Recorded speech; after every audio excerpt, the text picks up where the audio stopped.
آخر ہم ہر سال وہی غلطی کیوں دہراتے ہیں؟ السلام علیکم۔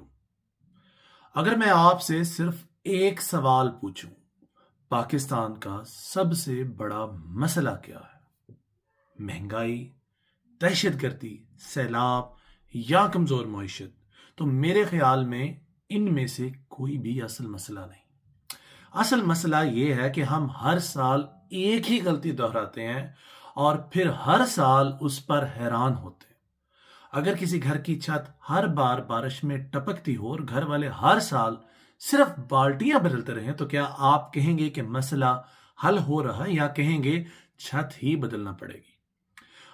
ایک پرانی کہاوت ہے کہ احتیاط علاج سے بہتر ہے، لیکن افسوس ایسا لگتا ہے جیسے ہم ہر بار علاج میں پھر دیر کر دیتے ہیں، اور احتیاط تو شاید کبھی ہم کرتے ہی نہیں۔ مجھے لگتا ہے آج پاکستان کی کہانی بھی کچھ ایسی ہی ہے۔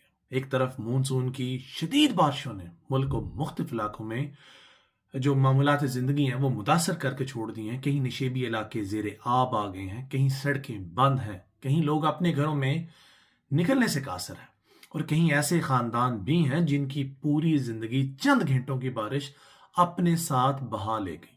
دوسری جانب خیبر پختونخوا اور بلوچستان میں دہشت گردی کے خلاف سیکیورٹی فورسز کے انٹیلیجنس بیسڈ آپریشنز جاری ہیں۔ ہمارے جوان اپنی جانیں خطرے میں ڈال کر اس ملک کے امن کے لیے لڑ رہے ہیں تاکہ آنے والی نسلیں خوف کے بغیر زندگی گزار سکیں۔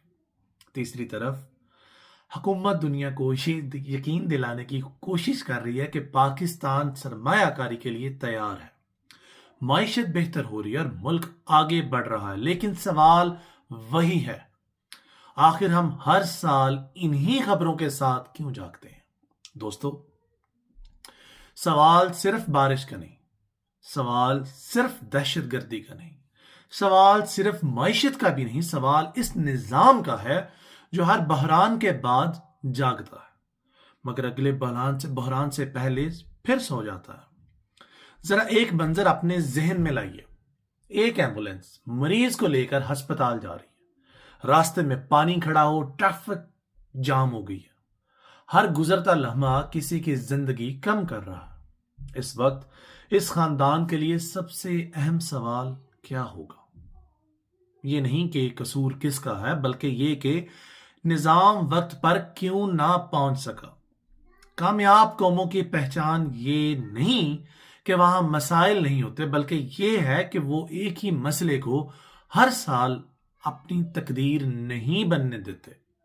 ہمارے ہاں بارشیں ہو تو سڑکیں ڈوب جاتی ہیں، سڑکیں ڈوبے تو کاروبار رک جاتا ہے، کاروبار رک جائے تو معیشت متاثر ہوتی ہے، اور جب معیشت متاثر ہوتی ہے تو سب سے پہلے عام آدمی کی امید ٹوٹتی ہے۔ گویا ہم مسئلوں کا حل تلاش کرنے کی بجائے ان کے ساتھ جینا سیکھ چکے ہیں۔ فیض نے برسوں پہلے کہا تھا، ایک شعر ان کا بڑا پیارا مجھے یاد ہے کہ نثار میں تیری گلیوں پہ اے وطن کے جہاں، نثار میں تیری گلیوں پہ اے وطن کے جہاں، چلی ہے رسم کہ کوئی سر اٹھا کر نہ چلے۔ لیکن میں آج یہ سوال پوچھتا ہوں، کیا واقعی ہم نے بھی سر جھکا کر جینا قبول کر لیا، یا ابھی بھی ہمارے اندر اتنی ہمت باقی ہے کہ ہم سوال پوچھ سکیں پیک ایکٹ کے باوجود؟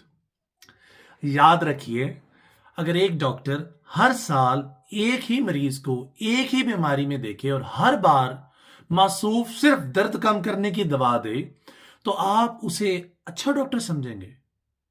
نہیں، بالکل نہیں۔ آپ کہیں گے ڈاکٹر صاحب بیماری کا علاج کیجئے، صرف علامات کا نہیں۔ شاید آج پاکستان کو بھی یہی بیانات کی ضرورت ہے۔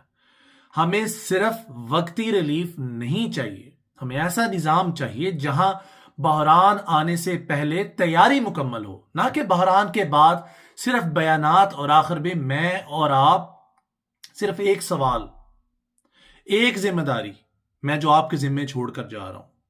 یہ ملک صرف حکومت کا نہیں، صرف فوج اور کسی ادارے کا بھی نہیں، کسی سیاستدان کا بھی نہیں، یہ ملک ہم سب کا ہے، اس ملک میں رہنے والے کروڑوں عوام کا ہے۔ اگر ہم ہر سال ایک ہی غلطی دیکھتے رہیں مگر اس پر سوال نہ اٹھائیں تو شاید آنے والی نسلیں بھی یہ سوال پوچھیں گی جب سب کچھ آپ کی آنکھوں کے سامنے ہو رہا تھا تب آپ خاموش کیوں تھے؟ یاد رکھیے، قومیں اس وقت تباہ نہیں ہوتی جب ان پر مشکل وقت آتا، قومیں اس وقت تباہ ہوتی ہیں جب وہ مشکل وقت کو اپنی قسمت سمجھ کر خاموش ہو جاتی۔ اب میں چاہتا ہوں آپ صرف ویڈیو دیکھ کر آگے نہ بڑھیں، کمنٹ میں صرف ایک لفظ نظام یا عوام، آپ کی نظر میں پاکستان کی موجودہ صورتحال کا زیادہ ذمہ دار کون ہے؟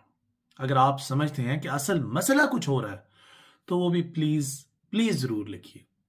میں ہر کمنٹ پڑھوں گا اور اگلی ویڈیو میں بہترین رائے کا ضرور ذکر کروں گا۔